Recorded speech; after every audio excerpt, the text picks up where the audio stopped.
समस्त को ख्रीष्ट प्रेम मोर आंतरिक नमस्कार। ख्रीष्टरे प्रिय भाई बनी माने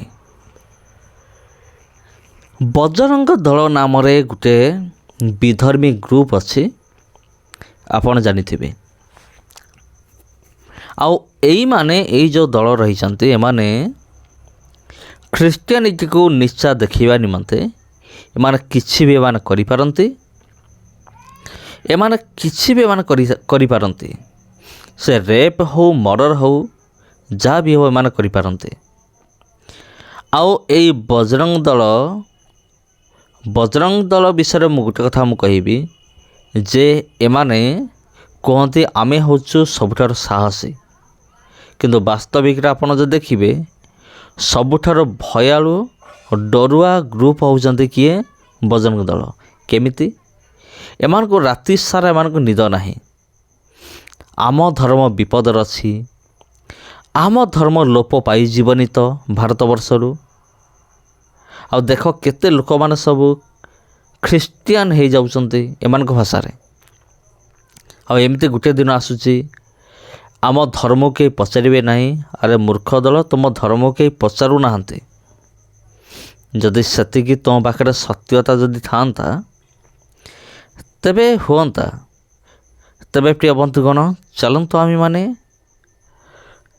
यही भिडियो आम माने देखा ये जन आमर परमेश्वर दास अच्छा, जने वकिल मध्य सीए जहाँ नाम हूँ पन्नालाल। आउ मुखर आम माने सुनिबा बजरंग दल विषय, ख्रीस्टियान विरोधी मान विषय एमाने कौन कौन सब करती करि पारंती ख्रीस्टियानिटी को निचा देखा निमंते। चलतु वीडियो को आम आरंभ करिबा। छत्तीसगढ़ का बस्तर का इलाका आदिवासियों का ईसाई बनने का तनातनी का शिकार है। कोई मर जाए तो उसको अपनी जमीन पर दफनाने नहीं मिलता। सरकार भी कुछ नहीं कर पाती। सैकड़ों किलोमीटर दूर कहीं किसी ईसाई कब्रिस्तान में लेकर जाके दफना दिया जाता है। एक शव को तो रायपुर लाने की बात हो रही थी। 2 गज जमीन भी नहीं मिल रही लोगों को खुद की जमीन पर। कांकेर जिले का एक ऐसा गांव है भैंस मुंडी। वहां लोगों ने 15 दिनों से अपने बच्चों को आंगनबाड़ी भेजना बंद कर दिया है। किस लिए? आंगनबाड़ी सहायिका एक बहुत छोटी सी पोस्ट होती है, उनको भत्ता वत्ता ही मिलता है शायद। वो ईसाई बन गई है, इसलिए जब तक वो मूल धर्म में वापस नहीं आ जाती तब तक लोग अपने बच्चों को वहां नहीं भेजेंगे। ये लोगों का कहना है। लोग अड़ गए हैं कि बच्चों को आंगनबाड़ी नहीं भेजेंगे, और सहायिका का कहना है कि वो 2009 से ही ईसाई बन चुकी है और ईसाई धर्म को मान रही है। ये तनातनी नहीं है, वो किसी धर्म में वापस नहीं लौटेगी, वो ईसाई बन चुकी है। बड़े बड़े नेता, अलग अलग पार्टियों के बड़े बड़े नेता, अलग अलग धर्मों का झंडा लेकर चलने वाले बड़े बड़े नेता भी अपने बच्चों को ईसाई मिशनरी स्कूल में पढ़ाते हैं, ईसाई देशों में भेजते हैं, वहां ईसाई यूनिवर्सिटी में पढ़ाते हैं, ईसाई संस्थानों की स्कॉलरशिप भी ले लेते हैं। लेकिन जो गांव के आदिवासी हैं उनको झोंक दिया गया है। ये आंगनबाड़ी सहायिका अगर ईसाई है तो बच्चों को खाने के लिए मत भेजो। कहाँ लेके जाएंगे देश को? ये इन बच्चों का कोई भला कर रहे हैं? देश का कानून ये कहता है क्या कि सहायिका अगर ईसाई है तो उसके हाथ का मत खाओ? क्या है ये? और कितना गिराएंगे देश को, और कितना गिराएंगे इंसानियत को। और आप लोगों से गुजारिश करता हूं कि जो आपका चैनल है उसमें जरूर जाके देखिए। इनके रोज आप अच्छे वीडियो अपलोड करते हैं सामाजिक बातों के ऊपर, उसको आप लोग भी सब्सक्राइब करिए और देखते रहिए। अब मुद्दे की बात पे आते हैं कि कांकेर में एक आंगनबाड़ी सहायिका को बच्चों को खाना देने से रोका गया है, और गांव वालों का तर्क और कहना है कि तुम ईसाई हो इसलिए तुम हमारे बच्चों को खाना परोस नहीं सकती। ये बहुत ही दुखद घटना है, और इस दुखद घटना के कुछ खास पहलू हैं जो मैं आपके पास लेके आ रहा हूं। सबसे पहली बात मैं ये पूछना चाहता हूं सरकार से भी और उन लोगों से भी जिन लोगों ने अपने बच्चों को भेजना बंद किया है, क्या आप छुआछूत प्रथा को आज मानते हैं? आप संविधान को नहीं मानते हैं ऐसा बोलिए और हम छुआछूत मानते रहेंगे, इसकी आप घोषणा कर दीजिए। ये मेरी आपसे मांग है। अगर आप छुआछूत को मानते हैं तो याद रखिए कि आपसे भी कोई छुआछूत मांगता है। कोई उच्च जाति वर्ग का आएगा, ये बोलेगा कि मैं ये इन आदिवासियों का छुआछूत मानता हूं, मैं इनका इलाज नहीं करूंगा, इनको मैं दवाई नहीं दूंगा, मैं इनको पढ़ाऊंगा नहीं, तो आपको वो स्वीकार रहेगा? तब तो आप झंडा लेके चलते हैं कि नहीं, छुआछूत नहीं होना चाहिए। पर ईसाई समाज के विरुद्ध में आज आप ऐसा बेशर्मी के साथ आप ऐसे मुद्दे को उठा रहे हैं। ये बहुत ही दुर्भाग्यपूर्ण और दुखद सिचुएशन है जो आज इस किस्म के भेदभाव हमारे समाज के साथ किया जा रहा है। मैं अपने ओबीसी भाइयों को भी एक चेताना चाहता हूं, आप हमारा शव खोद के सड़कों पे फेंक रहे हो, आप हमारा शव खोद करके उसको गाड़ने नहीं दे रहे हो। कल कोई दूसरा आएगा, वो कहेगा कि नहीं, हमारे ऊंची जाति में आप ओबीसी नहीं आते, तो इसलिए आज आपके शव को भी कोई खोद के फेंकेगा, तब आप पे क्या बीतेगी, इस बात का सोचिए। इस विभाजनकारी ताकतों को आप दबाइए। हम लोग तो जो कानूनी प्रक्रिया कार्रवाई है वो सब करेंगे ही। यहां पे मैं एक बात जो सुनील कुमार जी ने रेस की है उसको मैं बहुत बल देते हुए रेस कर रहा हूं।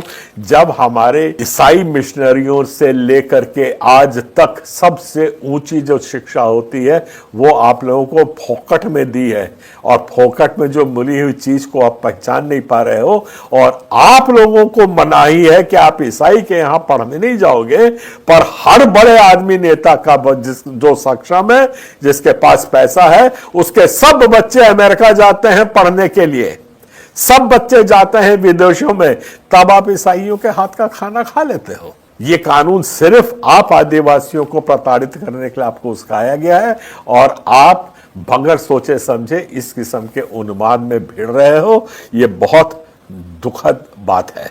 यहां मैं आरोप लगाता हूं, उस आंगनवाड़ी सहायिका के अधिकारों को आप छीन रहे हो, और यह जघन्य अपराध है, और उसके अधिकार को छीन करके आप उस पर अनुचित दबाव बना करके उसको अपना धर्म छोड़ने के लिए बाध्य कर रहे हो। यह अपराध छत्तीसगढ़ क्रिश्चियन फोरम बैठे बैठे नहीं सहेगा। आश्वासन दिलाता हूं उस बहन को, क्रिश्चियन फोरम के साथ है, सारी कानूनी लड़ाई हम लड़ेंगे। भेदभाव आज हमारे देश में हो नहीं सकता। धर्म को आप किसी आधार बना करके हमको मजबूर नहीं कर सकते हैं। ना अपना धर्म छोड़ते हैं और ना ही छोड़ेंगे। हम बड़ी दबंगता से इस बात की घोषणा कर रहे हैं। हमारा विश्वास बिल्कुल पक्का है और हम अपना धर्म और विश्वास नहीं छोड़ते हैं। वहां के एसडीएम साहिबा हैं या फिर ऊंचे पदाधिकारी हैं, ने आज एक बयान दिया है, उसमें कहा गया है कि हम बीच का रास्ता निकाल रहे हैं। मेरा एक छोटा सा सवाल है इसके ऊपर, अगर कहीं हत्या हो जाती है तो आप दोनों पक्षों को बिठा करके उसका बीच का रास्ता निकालती हैं या निकालते हैं? संविधान में ऐसा प्रावधान है कि अगर किसी आदमी ने दूसरे की हत्या कर दी तो हम दोनों पक्षों को बिठा के एक बीच का रास्ता निकाले जाए। तो यहां पे जब संविधान की हत्या हो रही है तो आप बीच का रास्ता ढूंढ रही है, ये बहुत शर्म की बात है। और हम ऊंची से ऊंची अदालत में इस मामले को लेके जाएंगे, क्योंकि हमारे समाज के साथ जो भेदभाव हो रहा है वो बहुत दुर्भाग्यपूर्ण है और वो हम नहीं होने देंगे। आप ये दोनों के बयान को भी सुनिए। उमें की बात है कि वो मतलब हमारो धर्मांतर के बारे में ओला राम से सही कहा, ओकरे बार हमन बंद कर दें कि तय ओला छोड़ देनु नहीं तहाँ तय हो कम अभी अतके हमार मन क्यों है कि वो नहीं माना वैसे की नहीं मानस तो हमन मन ओला वहाँ दूसरा ये लगा भाई आरक्षण हमार मन के करते है नहीं, तय जाऊँ कथा तय उसमें गलत जा जाना ही नहीं, लेकिन हमन वहाँ नहीं देना इसी के बंद कर दे। कितने बेशर्मी के साथ ये लोग बोल रहे हैं कि हम ईसाई के हाथ से खाना नहीं खाने देंगे अपने बच्चों को। आप सोचिए, अपने बच्चों को वंचित कर रहे हैं पढ़ाई से, इसलिए क्योंकि वो किसी दूसरे धर्म को मानती, इसलिए हम उनको जानवरी बना के रखेंगे, बगैर पढ़े लिखे ही रखेंगे, उनको खेतों में मजदूरी के लिए भेजेंगे, बाहर बाहर घूमेंगे, पर हम पढ़ा लिखा के उनको सभ्य इंसान नहीं बनाएंगे क्योंकि एक ईसाई पढ़ा रही है। लेकिन मैं गांव के लोग कहेंगे तो नहीं छोड़ूंगी, मैं नहीं छोड़ूंगी, नौकरी भी नहीं छोड़ूंगी, धर्म भी नहीं छोड़ूंगी। इसी से लगी हुई एक और थोड़ी सी दिलचस्प घटना आपको मैं बता रहा हूं, और वो जगह कांकेर ही थी। और कांकेर का नाम वाम तो मुझको है मेरे पास फाइल्स में, पर वहां भी एक पीएचसी था, पब्लिक हेल्थ सेंटर कहते हैं, और किसी दूर दराज इलाके में था। और उस दूर दराज इलाके में कोई भी डॉक्टर नहीं जाता है कई सालों से। कई बयान हमने रिकॉर्ड करके सरकार को दिए हैं। वहां पे एक नर्स है और वो क्रिश्चियन है, और वो क्रिश्चियन नर्स वहां उसको अपनी जिम्मेदारी मानवता की सेवा समझ करके वो अपनी सेवाएं 9 साल से देती आ रही थी। वहां पे हर एक का छोटा मोटा इलाज करती थी। जब बात बढ़ जाती थी वो अपने पैसों से दौड़ के जाती थी, डॉक्टर से बात करके आती थी, फिर डॉक्टर को कई बार बाध्य करती थी कि आप आइए, ऐसे करके वो गांव की सेवा कर रही थी। फिर यही धर्मांतरण का भूत इन पे सवार हुआ। एक दिन वो जब अपने घर में अपनी बेटी के साथ प्रार्थना कर रही थी, तो ये जो झंडा लेके चल रहे हैं अपना देश बढ़ाने बचाने के लिए, वो लोग आके उसके साथ खूब मारा पीटी किए, उसको भगा दिए। अंत में इतना उसको परेशान प्रताड़ित किया कि वो गांव छोड़ के जाना पड़ा उसको। वो अभी आराम से अपना ट्रांसफर लेके जगदलपुर में काम कर रही है, बहुत चैन से उसका परिवार रह रहा है।